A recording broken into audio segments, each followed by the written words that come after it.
Good morning. This is my reflection video to go with my paper for my ethics and technology class. And I am Beth Bauer. This is my last class forever. This is my last elective to finish my bachelor's degree with a concentration in information technology from Baker.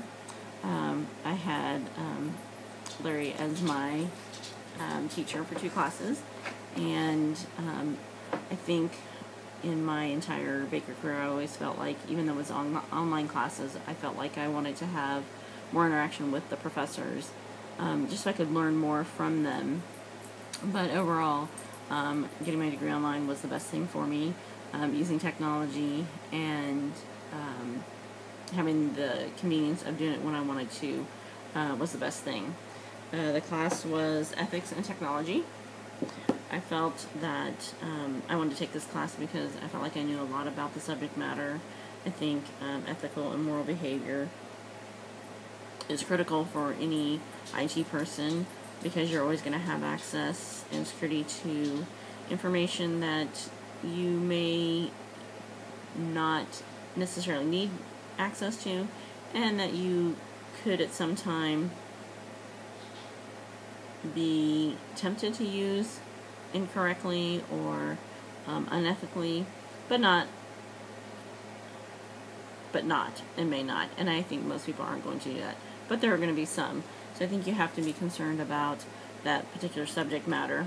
I think in the book, it talks about that we've had there's controversies, questions, and strategies for ethical computing, and that is a definite. I think that if you start out and have the right ethical and moral code for yourself, you're going to carry that over into your business life as well.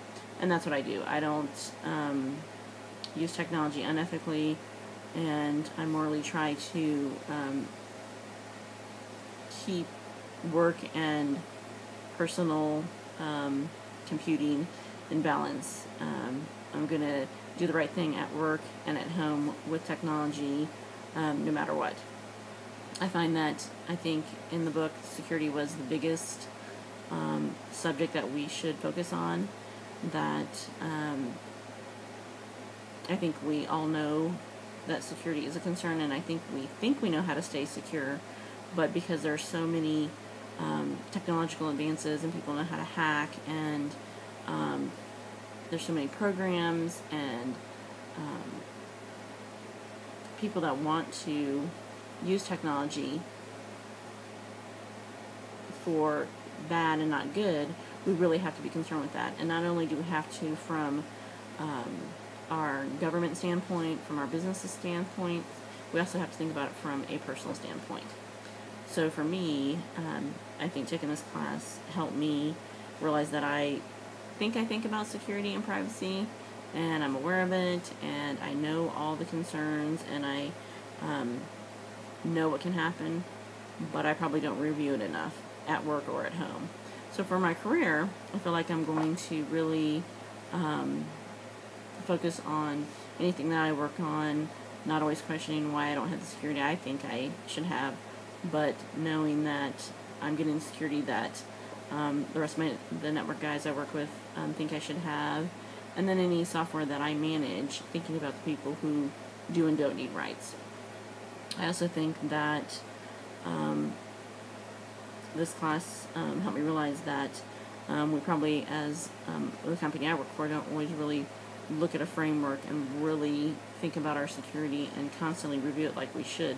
I think we put it in place and then forget to have those yearly, bi-yearly, maybe even quarterly reviews about security. I think we feel like everything's secure, and then we get busy with doing all the other things, and then we forget. So I'm really going to use what I learned about looking at frameworks and laws and different technologies to keep the things that I work with secure. And of course, I'm going to carry that over to home. I think that my husband and I are both technology people. We think we have everything secure, but we go about our business using our cell phones and our laptops. I'm on an iPad right now, and do we physically have everything secure? Do we have all of our data secured? Probably not. Probably not to where we should. I think that writing the papers and answering the forum questions were the most difficult thing for me, because I don't feel like they always helped me in the class and what I thought I should be learning. I think this is where online learning is more difficult, because you want to be able to quickly ask a question or have a different conversation than what you can have over a computer.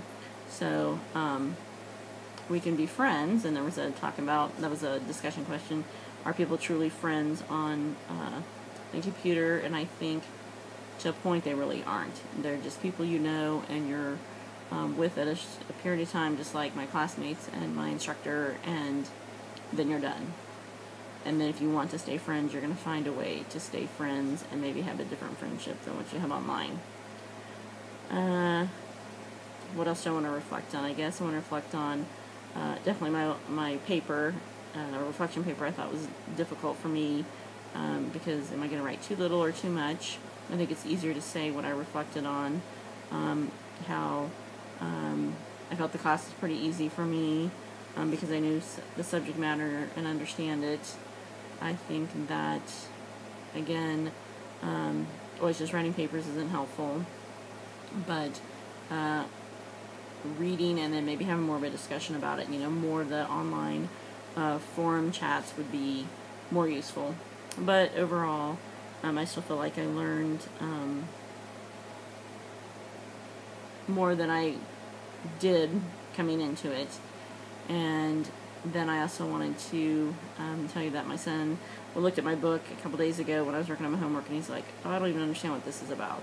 So I did find myself explaining it to him. So if you're able and want to explain something to someone, then you must have learned enough about it to explain it to them and have some interest in it. So I know that was a good thing. And then lastly, there's a few quotes I wanted to kind of summarize and put with what we learned in our class.